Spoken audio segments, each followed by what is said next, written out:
জোড়াসাঁকো ঠাকুরবাড়ির অন্দরমহল। একটা আলপনা দেওয়া পিঁড়ির চারদিকে সারি সারি গর্ত, গর্তের মধ্যে সার দিয়ে মোমবাতি জ্বলছে। পিঁড়ির মাঝখানে লেখা রবীন্দ্রনাথ ঠাকুর। পিঁড়ির ওপর শিশু রবীন্দ্রনাথকে বসিয়ে দেওয়া হয়েছে। এরপর সেখানে উপস্থিত সকলের কণ্ঠে একসঙ্গে ধ্বনিত হল ব্রাহ্ম ধর্মের মঙ্গল ধ্বনি এবং উপাসনা মন্ত্র। এমনই আনন্দ অনুষ্ঠান পালিত হয়েছিল রবীন্দ্রনাথের অন্নপ্রাশন ও নামকরণের দিন। বিরাট জোড়াসাঁকো বাড়ি, ছোট বড় এদিক ওদিক মিলে কত ঘর, এদিক ওদিক ছোট বড় আঁকা বাঁকা কত সিঁড়ি। ছোট্ট রবির কাছে এই বিরাট বাড়ি রহস্যে ভরা। বয়সে একটু বড় ভাগ্নি ইরু, সে কখনো কখনো এই ছোট মামাটিকে অবাক করে বলে, এই মাত্র রাজার বাড়ি থেকে এলাম। সেই রাজার বাড়ির গল্প শুনে ছোট্ট রবি মামা হতবাক।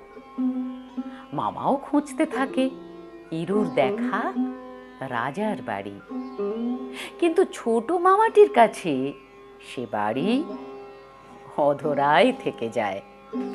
বাড়ির বালকদের সঙ্গে রবীন্দ্রনাথকেও ভোর থাকতে উঠে কানা পালোয়ানের কাছে কুস্তি শিখতে যেতে হয়। কুস্তির আখড়া থেকে ফিরেই মেডিকেল কলেজের জনৈক ছাত্রের কাছে অস্থিবিদ্যার শিক্ষা। 7টার সময় বই ও স্লেট নিয়ে নীলকমল ঘোষালের কাছে গিয়ে 9টা পর্যন্ত পদার্থবিদ্যা, মেঘনাদ বধ কাব্য, পাটিগণিত, বীজগণিত। 9টার পর ছুটি। বর্ষা বাদল যাই থাকুক না কেন, অঘোর মাস্টারের কামাই নেই। একদিনের কথা, সন্ধ্যা হইয়াছে, মুষলধারে বৃষ্টি পড়িতেছে। রাস্তায় 1 হাঁটু জল দাঁড়াইয়া আছে। আমাদের পুকুর ভর্তি হইয়া গিয়াছে। বাগানে বেলগাছের ঝাঁকড়া মাথাগুলো জলের উপর জাগিয়া আছে। মাস্টার মহাশয়ের আসিবার সময় 2-4 মিনিট অতিক্রম করিয়াছে, তবু এখনো বলা যায় না।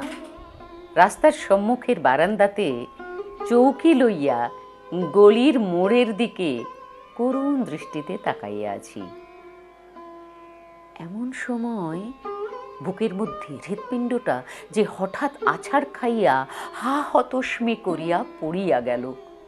দৈব দুর্যোগের অপরাহত সেই কালো ছাতাটি দেখা দিয়াছে।